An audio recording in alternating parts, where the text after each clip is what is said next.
Hello, my friends. I am Jenny Lynn, and this is my show. I am a wife and mom of two crazy kiddos. I have struggled many years with chronic illness and pain. I have a passion to find out as much as I can while navigating through life, not always feeling 100%. I have realized that having a positive mindset is a must in today's crazy world. You deserve to live this life showing up as your best self, and I can help you get there. If you've been feeling lost after becoming a mom, you're not alone. I know that incredible woman is still in there, just begging to be found. I am here to create a safe, non-judgmental space for like-minded women. Let's empower each other. I am so happy you're here. Now, let's jump into the 123 Mom Squad podcast with me, Jenny Lynn. Hey, how you doing? I'm great, thank you. I'm so excited to talk to you about good ways to stretch and all about yoga and everything. So I'm glad that we're back talking, and let me just introduce you to everybody here. Thanks, so everybody, yes, this is Yogi Aaron, and he is my first male guest here. So I hope you all welcome him with open arms and love what he has to share with us today. So Yogi Aaron, excuse me there, is one of the most sought after teachers today. He is trailblazing a new path in the world of yoga, known for his unorthodox perspectives on stretching and flexibility and how both cause more harm than good. His teachings aim to help as many people as possible live a pain-free life so they can realize yoga's true intentions. All right, so can you tell us where you started, because I know you have quite the history of yoga, and for many, you said 30 plus years, and you were teaching for over 25 years. That's a lot of years to be teaching yoga. So you must love it, right? Or the new style you have come across. I have never heard of this new form of, I don't know if you want to call it exercise or a different type of technique. So it was really, really fascinating the way that you kind of described it. But I'm going to let you kind of go into that. So just kind of tell everybody where you started and what is it you're doing today. So I just wanted to quickly just say something that because you said you must really love yoga, and I do love yoga. I think that yoga is very all-encompassing and all-embracing. It's not religious. It's really a methodology to teach people to go inward, to help them to fulfill life's purpose. And that's what really motivates me as a teacher. And nothing, I think, in the world excites me more than seeing the spark of recognition that people have in their eyes when they awaken to their own, possibility of who they can be in the world. So that's why I've been teaching this long. And I got into yoga probably like a lot of people do, because I wanted to become more flexible. And when I was working on my book and interviewing a lot of people, one of the questions I ask constantly is like, what do you think yoga is? And then people always respond by saying, well, it's about stretching. And, either people are adverse to stretching or want more stretching. But then when you say to people, well, why do you think you should stretch? There's always like, I want to be younger and I want to be healthier. So those are the two kind of things that people generally associate with stretching. And I was one of those people when I was, for many years, I always thought like, okay, yoga is going to keep me younger. Yoga is going to keep me more beautiful, more handsome, whatever. And it is true. I think I am been pretty handsome. You've got a wonderful complexion. It's all the prana, baby. Right.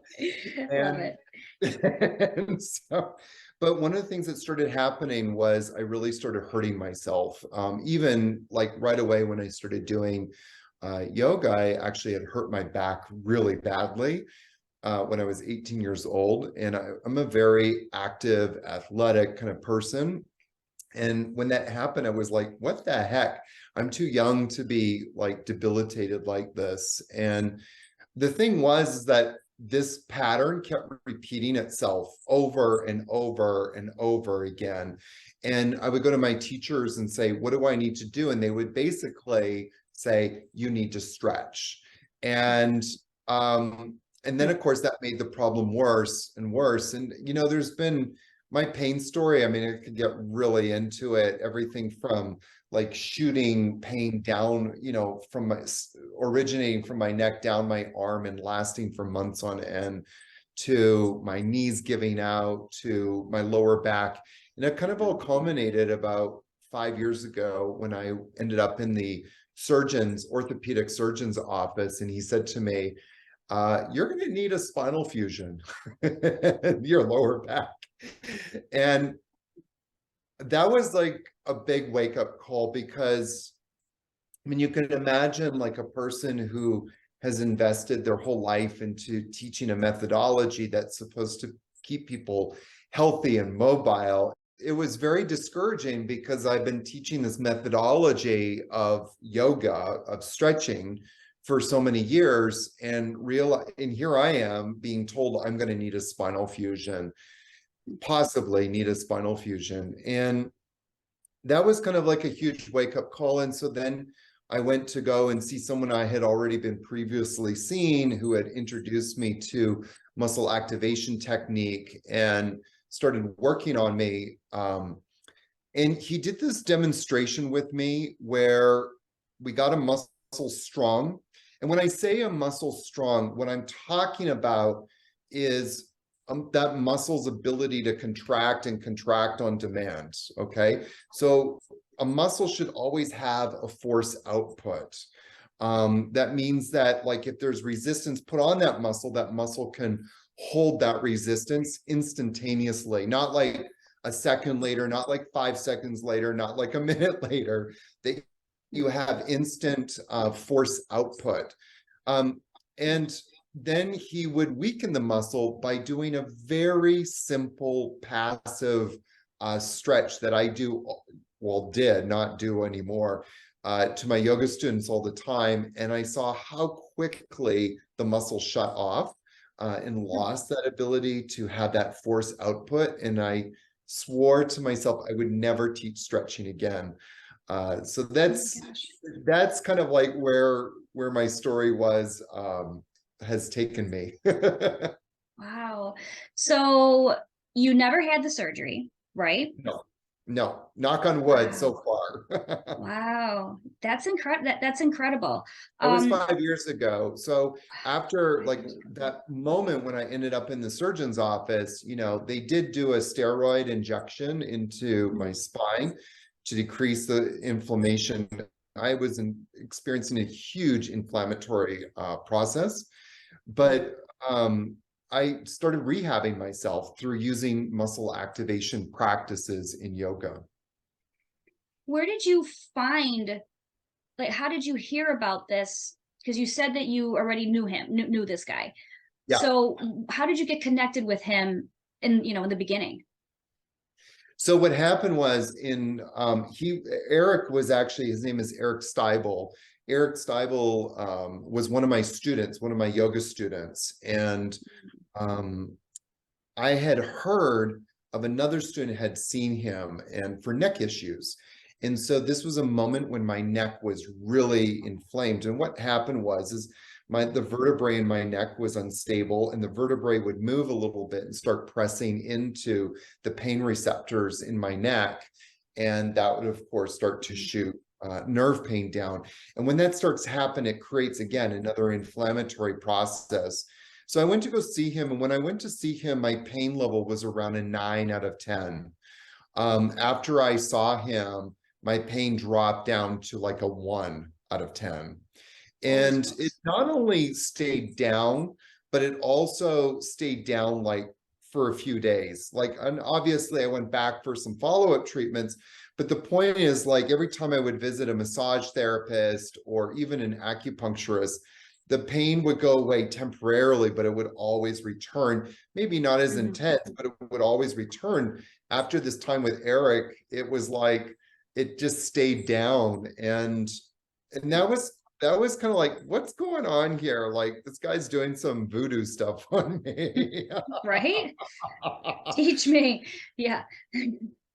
So Wow. that's what was my introduction to it. And then, over the years, I started seeing Eric, on and off in different situations. And he always kind of gave me some physical therapy exercises to do. That was sort of my basic, very, very, very, very basic introduction into muscle activation.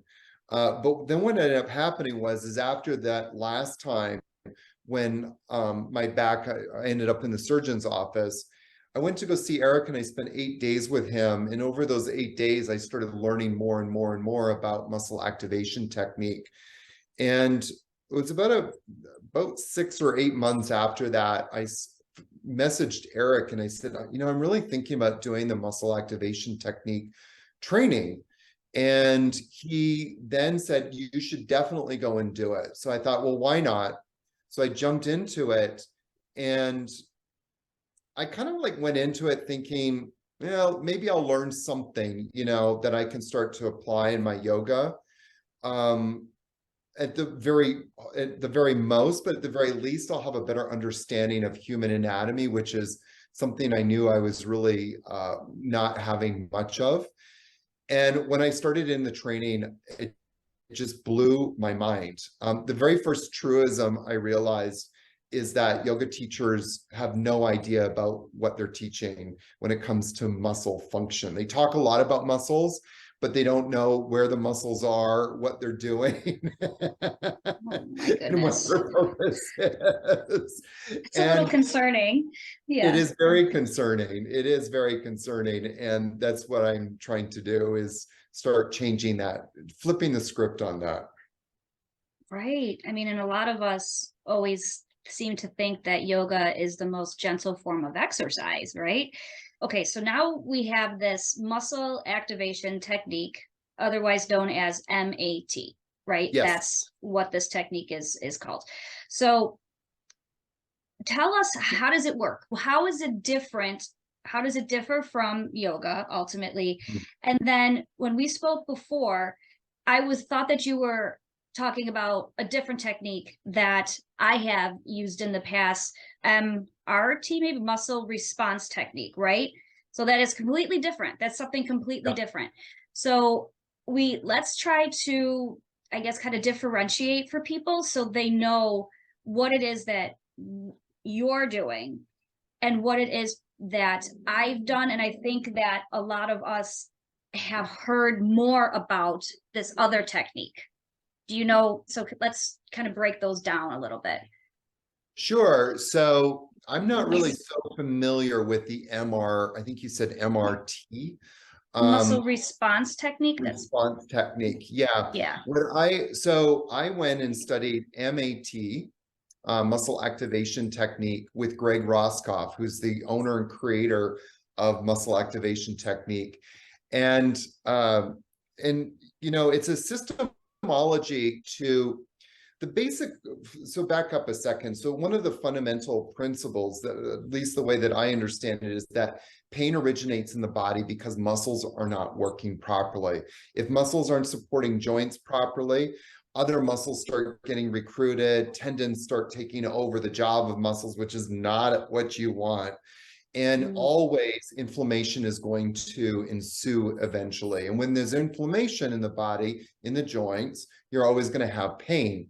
So pain is like the check. Greg always says that pain is the check engine light of the body. When there's pain, it's like something isn't working. And from our perspective, it's usually muscularly related.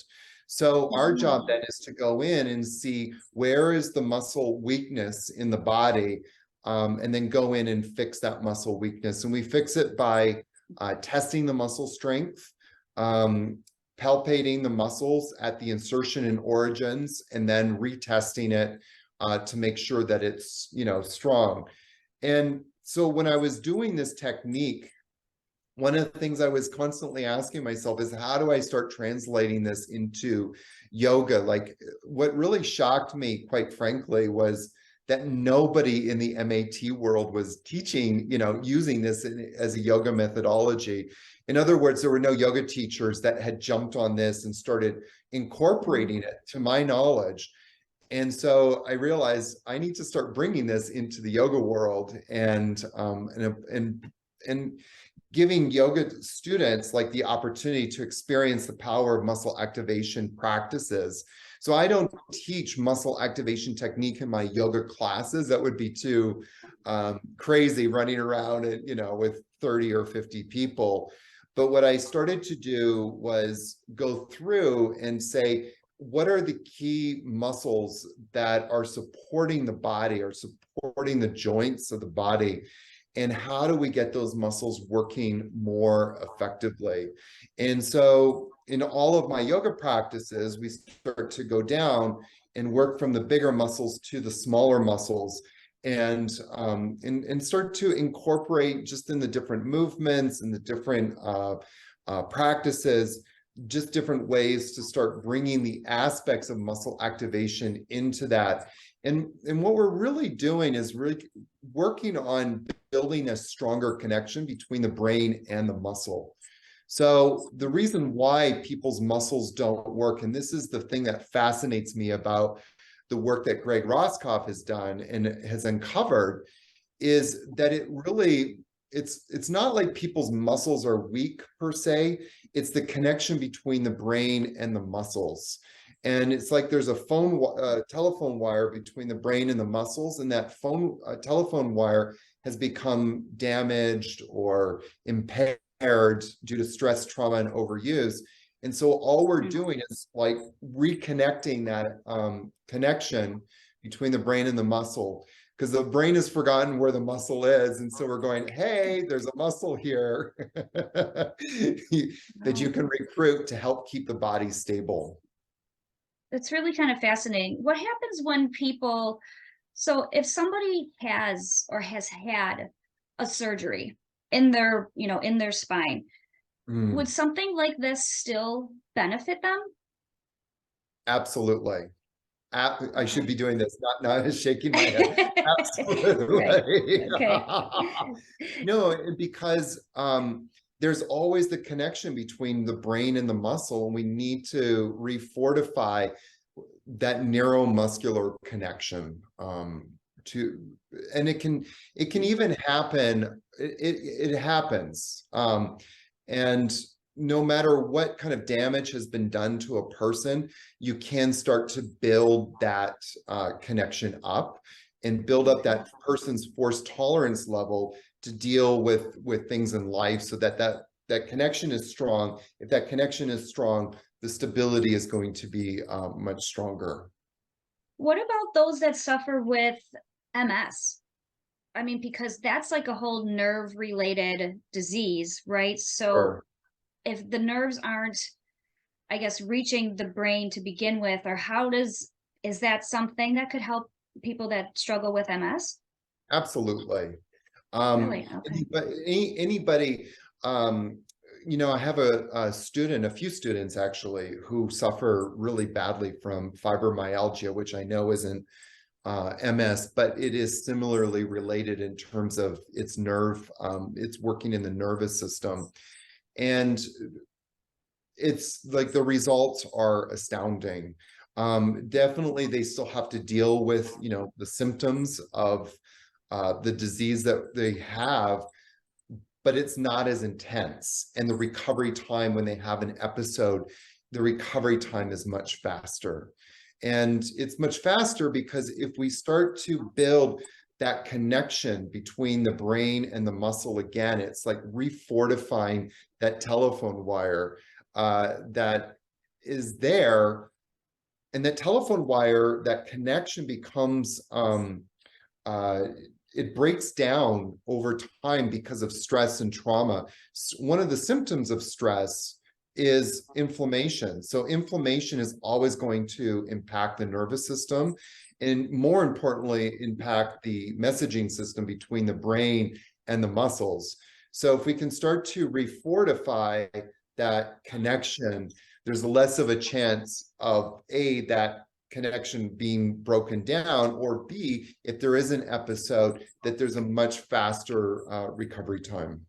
Okay. And we all know that people that have anti-inflammatory diseases have a huge amount of inflammation in their body.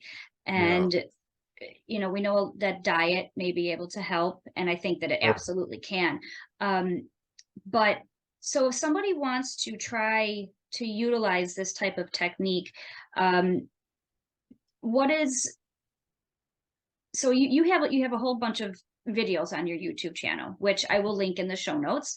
But if somebody just wants to kind of start, what is the best way to start? Is it something we have to do every day? How long typically would you recommend somebody that has, you know, chronic inflammation within their body, to really just help keep it at bay and keep flare-ups, you know, decreasing flare-ups and episodes like that? What do you recommend with that? In my book, there's a lot of different exercises, and very quickly you'll realize that there's a very gentle kind of quality or explanation in the exercises. And with anybody who's dealing with any kind of chronic issues, this rule applies even more so to them, but it applies to everybody. And that's the rule of less is more.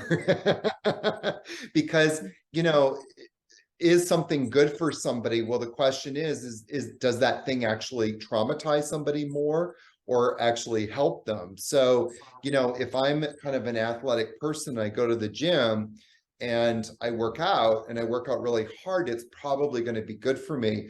But if I haven't, you know, done much exercise in the last few years and then go to the gym and work out really hard, that's not going to be good for me. So it just depends, but I would always use the caution of less is more. And so an example of that, for example, is if you have lower back problems, okay, and you have some inflammation in your lower back, well, that inflammation in your lower back is messing up a whole lot of messaging system between the brain and the glutes, and the brain and the back muscles, and probably the brain and the psoas.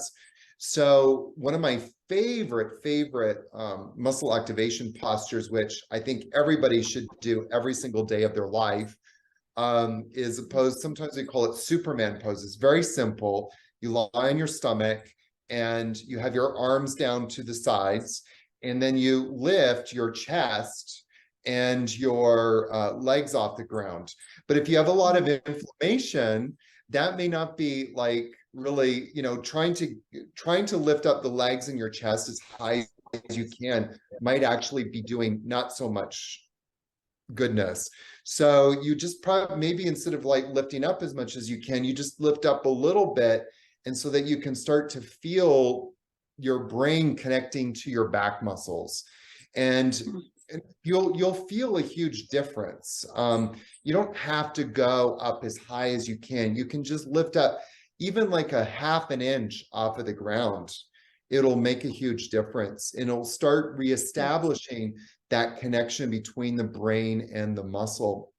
And then over time, as the brain starts to go, oh yeah, there's muscles there, it'll be able to start telling those muscles when they need to contract.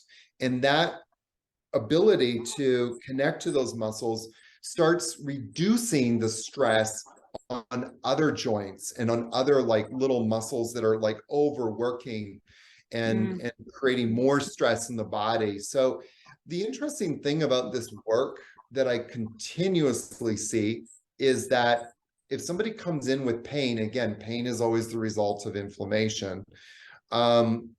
Sometimes like the experience that I had when I went in to see Eric the first time with my neck pain, people's symptoms disappear like really quickly. Again, if they approach it with a very gentle attitude, not like a weekend warrior attitude. And then to answer one of your other questions, how long do they need to do it? I would say like commit to at least 8 minutes a day.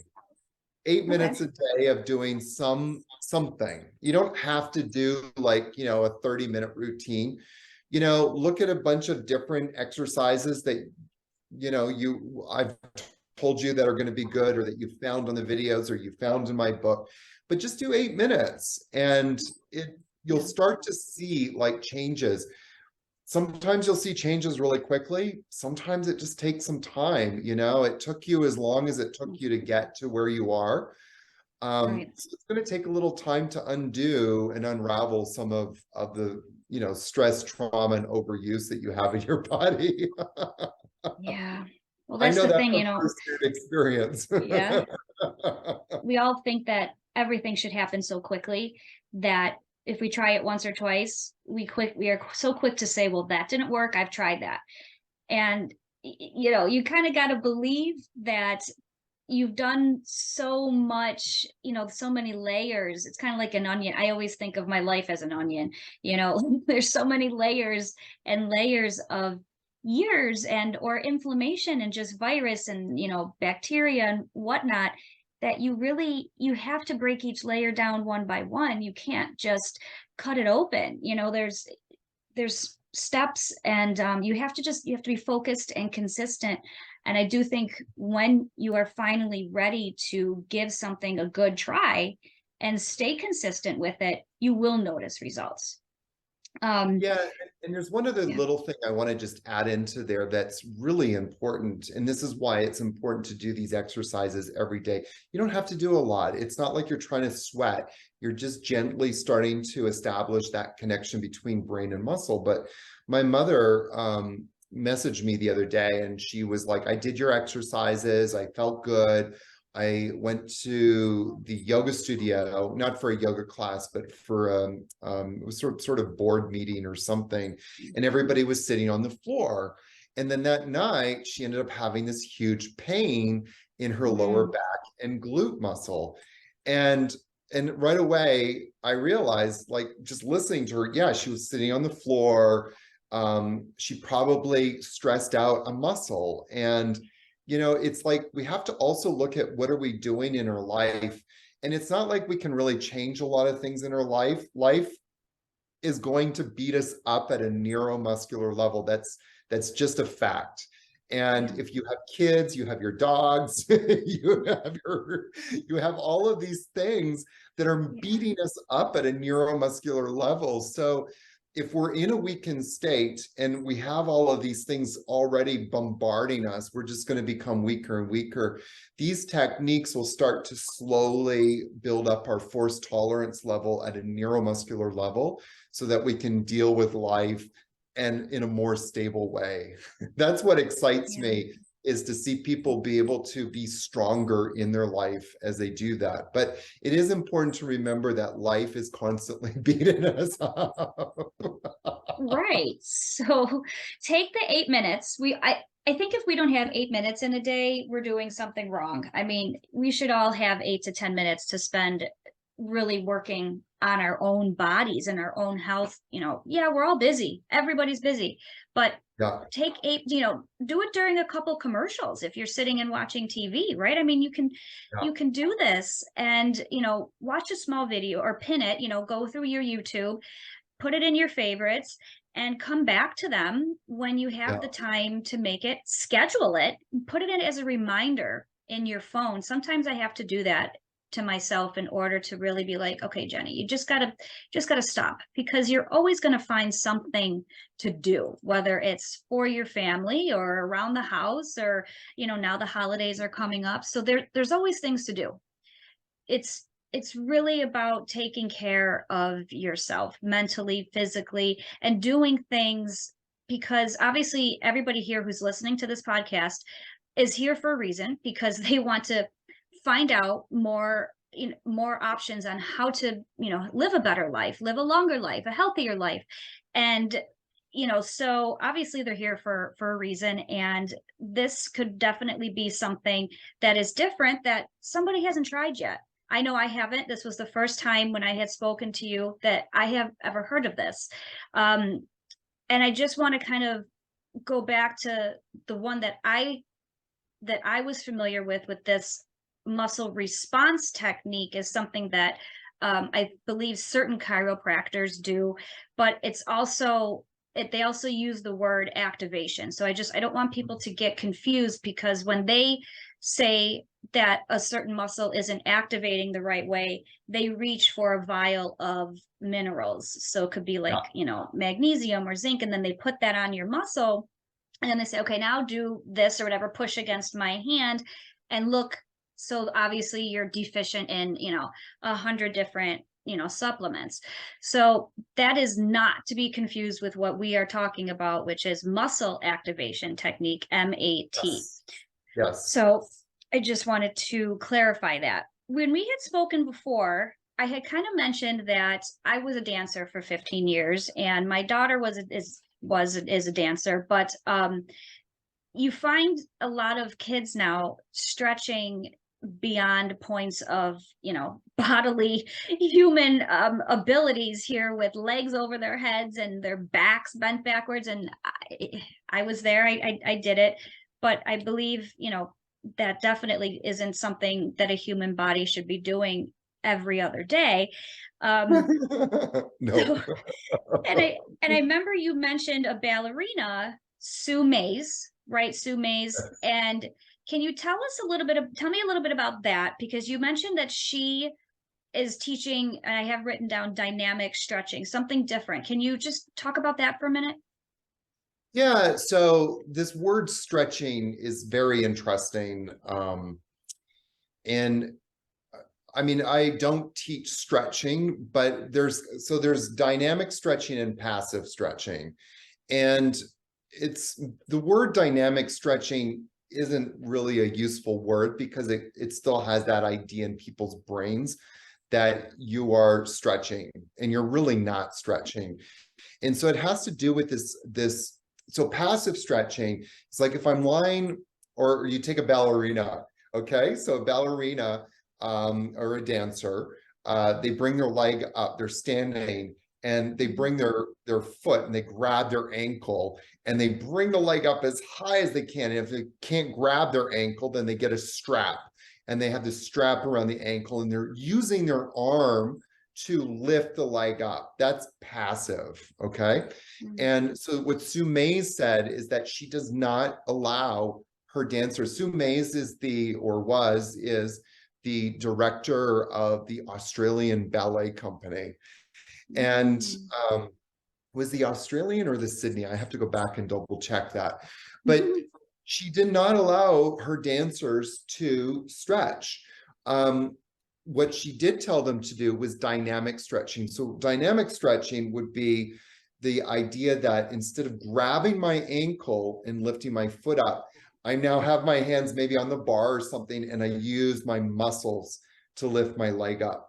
And the reason why is because, again, if I'm grabbing my foot and bringing my leg up to the sky as high as I can, then I'm using my arm. My brain no longer is connected to that muscle, and it doesn't know where the muscle is in space. And the muscle loses its ability again to contract and contract on demand. In other words, the very simple idea is that it has no stability at that end range of motion. So all of these people, like you take a bodybuilder or somebody who's, you know, about to do a bunch of push-ups.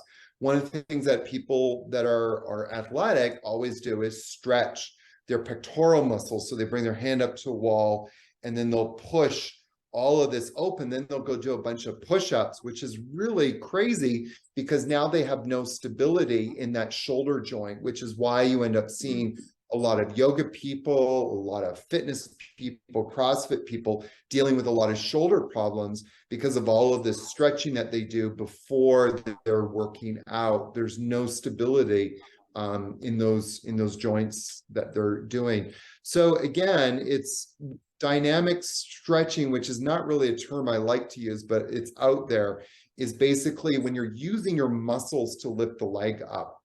And from our perspective, like if you can't lift your leg up, that's because the muscles that are using the leg, so that would be all the hip flexors, are just, you know, they're not shortening enough. And what you want to do is improve their ability to shorten more, if you want to use that term. Yeah, I mean, when you think about it, like, it's like, yeah, I mean, it makes sense, right? I mean, it completely makes sense. But it's like taking everything I've known for all of my life about stretching and yoga and like putting it in the garbage disposal. And not that I want to poo-poo on anybody that does yoga or anything, because I think yoga has benefits, you know, for your meditation wise and stuff like that. Or Sure. if you're just, you know, doing a simple stretch and not, like you mentioned, taking like those stretchy bands and forcefully you know using them to pull your leg towards you or whatever the case. But to do it with ease. And I do think that those that struggle with, you know, I guess with body pains and aches as you did, this is a much more gentle type of exercise that could be pretty beneficial to add into your daily routine. So I definitely urge everybody that is listening to check out your YouTube channel and at least, you know, scroll through some of your videos and say, hey, maybe I can try that, you know, the next time I'm watching TV, and I can sit on the floor, or not even sit on the floor, but do something on the couch, right? I mean, you have a lot of seated positions of Yeah. type of, you know, movement. I don't want to say stretching, so maybe movement that can benefit you. So I guess here would be a good way to insert. When we spoke last time, we did a quick little exercise. So I guess we're not going to go through we don't have to go through the whole exercise, but so essentially I stood up and tried to Yes. touch my toes. I was about 3 inches away from the ground. Yes. Sat back down in my chair, and then tell everybody what you had me do. So I mean, there's a few muscles that are responsible for forward folding. And from our perspective, if you can't touch your toes, it's not because your hamstrings are tight or because your lower back muscles or your back muscles are tight. It's because the muscles in the front of the body and the front of the legs are not contracting, are not shortening properly. They're just not connecting to the brain. And so what we wanted to do was get those muscles to be able to contract in a better way, so that not only would you increase your range of motion, but more importantly, that you have stability in that range of motion. So one of those muscles, probably one of the major muscles, is the oblique muscles, internal and external oblique muscles. They do have trunk flexion capability. And so what I had you do was cross your arms and then just twist one way as far as you can. And when you twist, you want to make sure that your hips are locked. You don't want your hips to twist with you. So if I'm twisting to my left, I'm going to pull my right hip back a little bit so that my hips stay locked. One of the words I often use is squeeze your hip bones to the midline. And so it kind of creates this kind of squeezing action in the hip structure, and so that you have stability in the hip structure, and then you can start to twist away from that. And you just do that 6 seconds, and you do it 6 times, and then you would do it the other side as well. And that's what we did with you. And then you were able to touch the floor afterwards. I did. I was like, yeah, we stretched to the right and to the left and hold it, but not like over stretching. And then after that, I stood up, I went to touch the floor, and I actually touched the floor. So I was immediately in like, holy crap, that actually, I can't believe that worked. I mean, and Very quickly. yeah, and super quickly sitting here talking to you on the computer, and I'm like, I became a believer in, you know, in activating the right muscles, even with me having had 6 abdominal surgeries and having no core whatsoever. So I do find that is huge when you, especially women who maybe have had C-sections, or people that have had their gallbladder maybe taken out, or a hernia surgery. I think our core is most definitely something that, you know, holds us up and is part of everything that we kind of do. Like you had, I don't know, would you think of like your core as like a trunk of a tree, and like it's really like holding you up to making you stable, and everything else is, I guess, like your limbs, right? I mean, that's how I think of my whole stomach body area. Sure. I mean, yes, but but a lot of people think of like core as like six pack, and Yeah. Right. core, you know, the core, I always think of the core as like, you know, your hip, your glutes and all of your hip flexors, and working synergistically with your trunk rotators, which the obliques are. They stabilize the trunk and spine as we twist and do certain movements.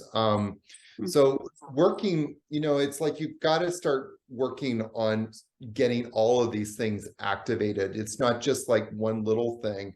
It's like all of the things that you've got to start addressing. But one of my other, you know, one of my little passions is to teach people about their bodies. And when they run into different scenarios in life, that they can start to deal with it. Like the other day I was out walking, this literally happened. It's not making this up for this podcast. It actually happened the other day. Because I love to walk. It's a very gentle exercise. It's low impact. And when I was walking, my right calf muscle started tightening up. And so what people would normally do is go, okay, I need to stretch the calf muscle. But the muscle tightness or pain is a symptom of other muscles not doing their job. And so I immediately went in and I said, self, what muscles could not be working here? And, I was kind of like thinking about it. Well, the calf muscle will start to take over the job of the glutes. If the glutes aren't working, the calf muscle will start to take over. So I just did a very quick hack to activate my right glute. And then I also did a very quick hack to activate my right hip flexors, specifically the rectus femoris. And then I started walking again. The pain was gone. The tightness was gone like that. And that's one of the questions that we don't, in the yoga world, especially, I'm not going to talk about other modalities, but I'll stay in my lane for now. But in the yoga world, we don't ask ourselves enough, why are the muscles tight to begin with?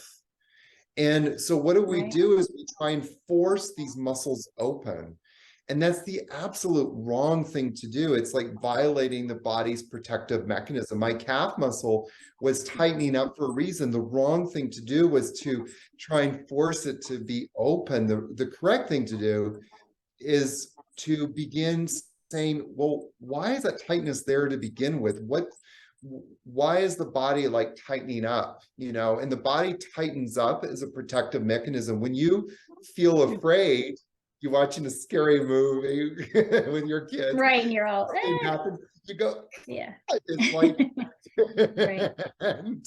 and so we tighten up. And so what we want to do is create, give the body more stability and ask the question, well, what muscles aren't working and what can I do to create that stability and reinforce that connection between the brain and muscle?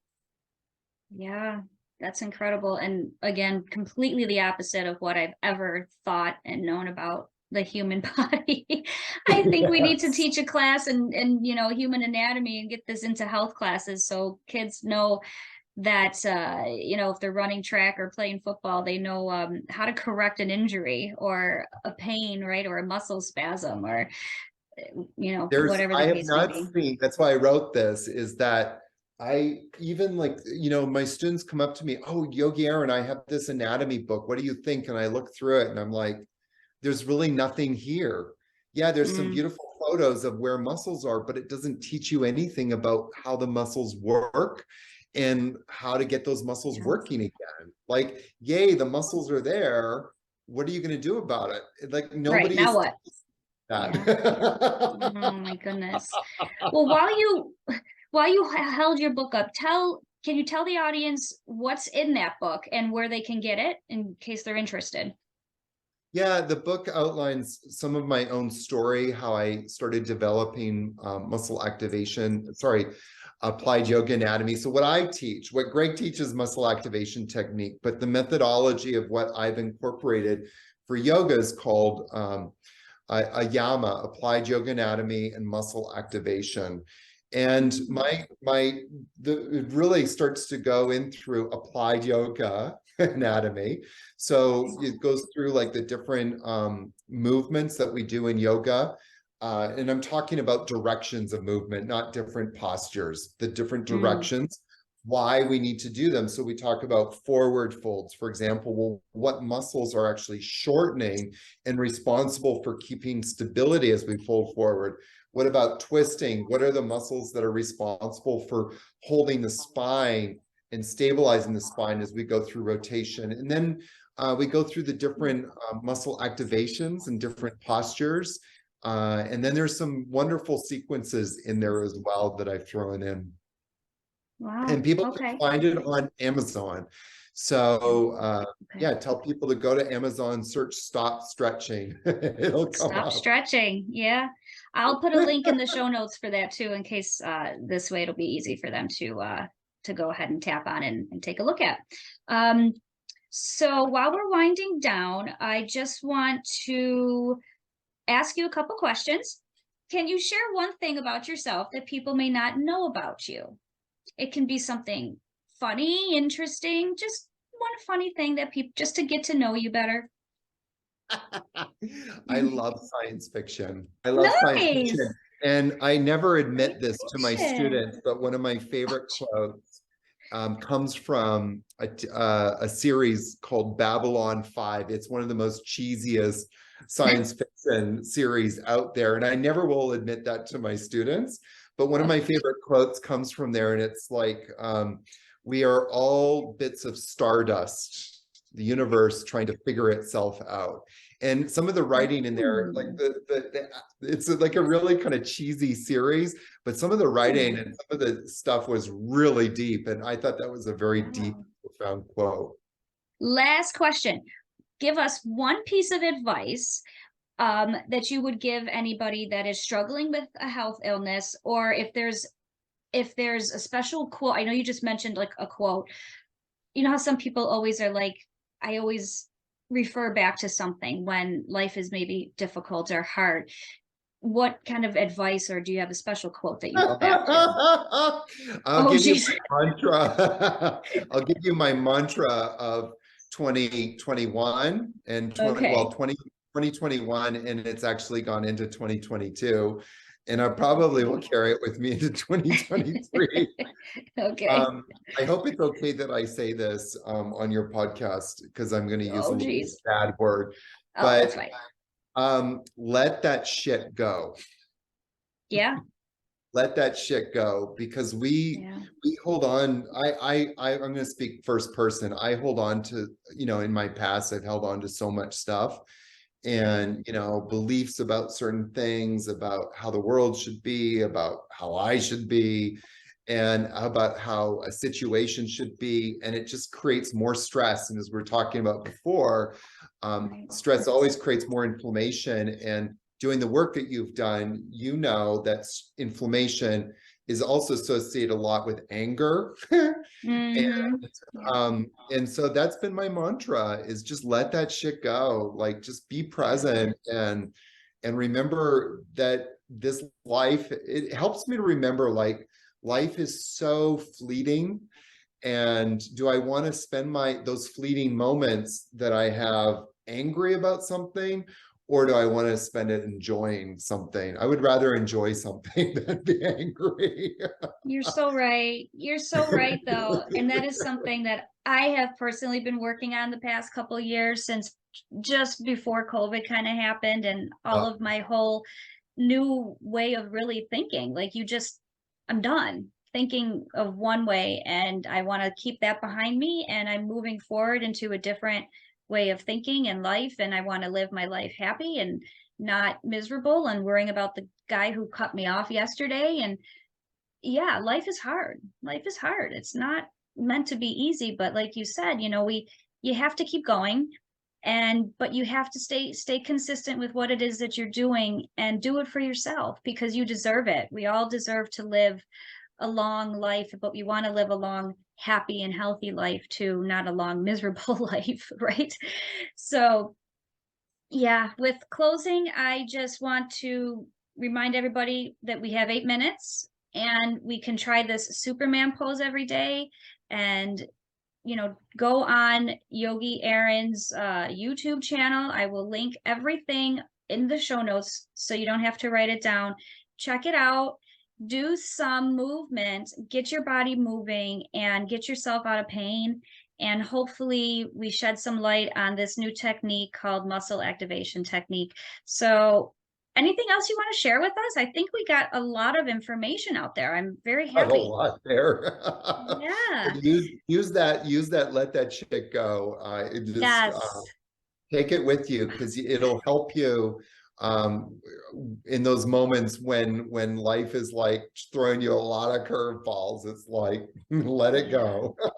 Put it on a Post-it, stick it on your visor in your car.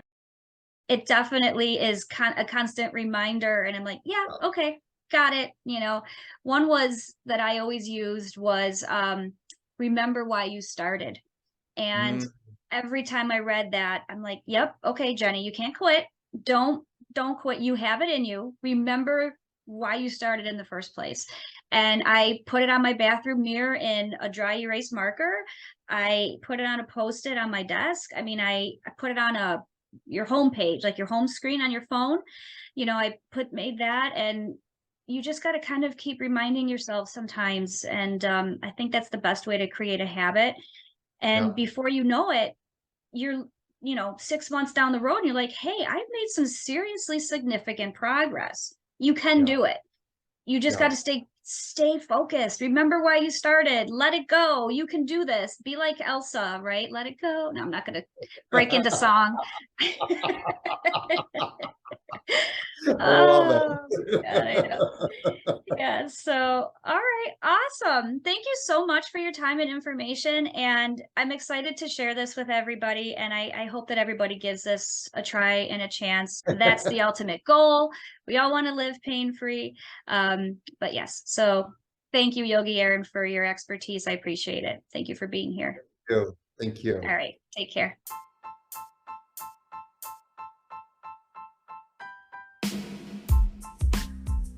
Thank you all for being here. I am so glad we found each other. See you next time. Have an incredible day, my beautiful friends.